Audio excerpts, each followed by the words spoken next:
Okay, welcome to another video. Sky Ripa here, man cannot ride. Share ko lang sa inyo kasi kanina may lumapit dito sa akin. Isa sa mga nagjo-jogging, lumapit siya nung bago siya magsimulang mag-jogging.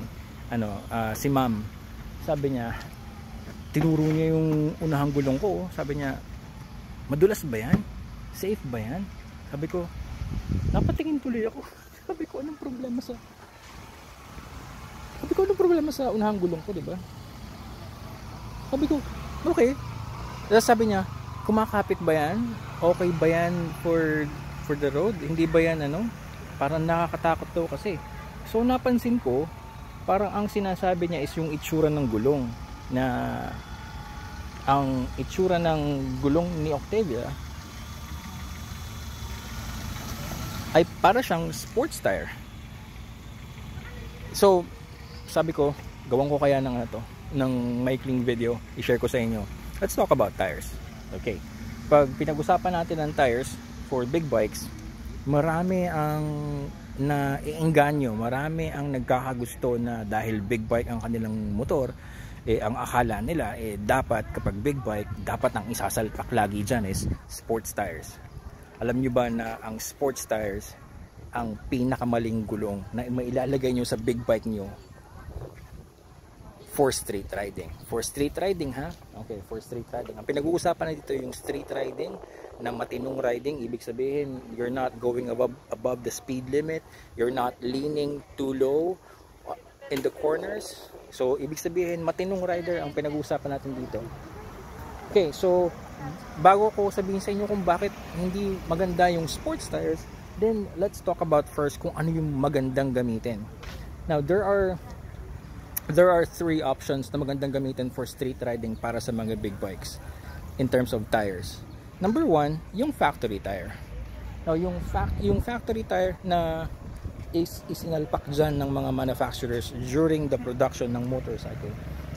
Inaral na nila yan in terms of ano yung matipid, ano yung cost efficient, ano yung nababagay, ano yung meron namang mahabang buhay, ano yung magagamit ng maayos, ano yung merong grip. Kumbaga parang binalanse na lahat ng manufacturer na okay, sige, ito yung ilagay nating gulong sa motor natin, ibenta natin, okay na to, safe na to, pwede na to. If you stick with your factory tires, halimbawa to, naubos to, CST Adreno Sport, what I'm gonna do is I'm just gonna buy another set of CST Adreno Sport and I am going to get the same performance as this tire. Ito yung factory tire ni Octavia. Yung second option natin is actually the best tire for the road. Yun yung touring tires. Touring tires have longer life than any other tires. Talagang panglayasan to. Yung tipong wala nang uwian. Yan, long rides, overnights, staycation, talagang wala nang balikan to. Touring tires are very good for longevity. Now, dahil ang pinag-uusapan natin dito is street riding, which is hindi naman natin kinakailangan ng sobrang walwal na overspeeding, hindi natin kinakailangan ng sobrang lean angle, then the touring tires will give you enough grip na masasatisfy kayo sa performance. And again, the best benefit dun is the longest life of the tire possible. So makakatipid kayo kasi hindi kayo palit ng gulong. Now, merong mga big bike riders na hindi masikmura na touring tires ang ilalagay sa kanilang mga big bikes dahil feeling nila sila ay nasa MotoGP at kinakailangan laging walwal. So I can give you a compromise. This third option, yun naman yung mga sport touring tires. Now, ang sport touring tires, ito yung combination na you have the longevity of touring tires and you have the agility of sports tires.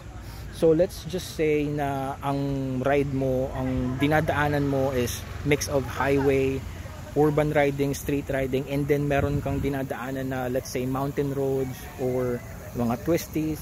Then, yes, you can use sports touring tires. Ang mga sports touring tires, hindi sila kasing haba ng buhay ng touring tires, hindi rin sila kasing kapit ng grip ng sports tires, so sila nasa in the middle yon.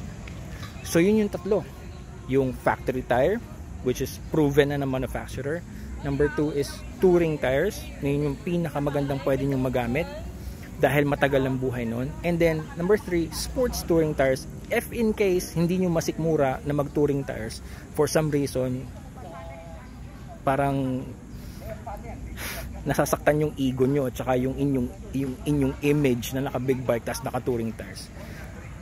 Okay, now let's go to sports tires. Bakit masamang gamitin ng sports tires for street riding? The answer is very simple.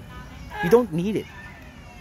Ang sports tires, it will offer you the best grip possible na ano ba? Merong sports tire na for dry, merong sports tire na intermediate for wet and dry, and then meron ding rain tires. Now, you can get the best grip out of sports tires, but do you really need grip? That much grip on the road? Hindi. Because you are not expected to ride very fast and lean very low. Ngayon, yung dahil sa grip na yon, nagiging mahal ang sports tires. So yun yung isa sa mga disadvantages. It's very expensive. Another disadvantage is dahil dun sa grip na ino-offer ng sports tires, ang kanyang compound ay very soft and different from the street bias tires. So dahil soft compound, iba yung kanyang characteristics, iba yung kanyang profile, iba yung kanyang manufacturing, talagang focus on grip, ang sports tires ay maikli ang buhay. Ang isa pa dyan is yung kanyang heat cycle. So yung disadvantage na yun, it's very expensive, maikli lang yung buhay niya, yung heat cycle niya, hindi siya madalas gumagana kapag malamig pa. So I mean, if you're riding on the street, the temperature is really cold, you're not getting the sports tire to the temperature na kinakailangan niya for maximum performance. So wala din, hindi mo rin nakukuha yung grip and performance ng sports tires. So again, the answer to that question is you don't need sports tires for the street. Lalo na kung matino kang rider. Lalo na kung normal riding lang yung ginagawa mo. And again, babalik tayo dun sa options kanina. If you want a little bit more grip sa twisties because yun yung biyahe mo araw-araw, then you can go for sports touring tires. But if you want na makatipid para hindi ka magpalit ng gulong dahil gusto mo ng longevity sa tires, then you can go for touring tires. And if you want to play it safe, yung pinakamurang option, pinakamadaling hanapin kasi hindi ka na magre-research kung anong nababagay sa motor mo, then just buy the factory tires sa sunod mong pagpapalit ng gulong. Alright, so I think ano na tayo, medyo umiinit na, so magre-ready na ako para naman umuwi. I will see you on the road. I will see you on the next video dito sa Man Cannot Ride. Thank you so much for your views. You ride safely, okay?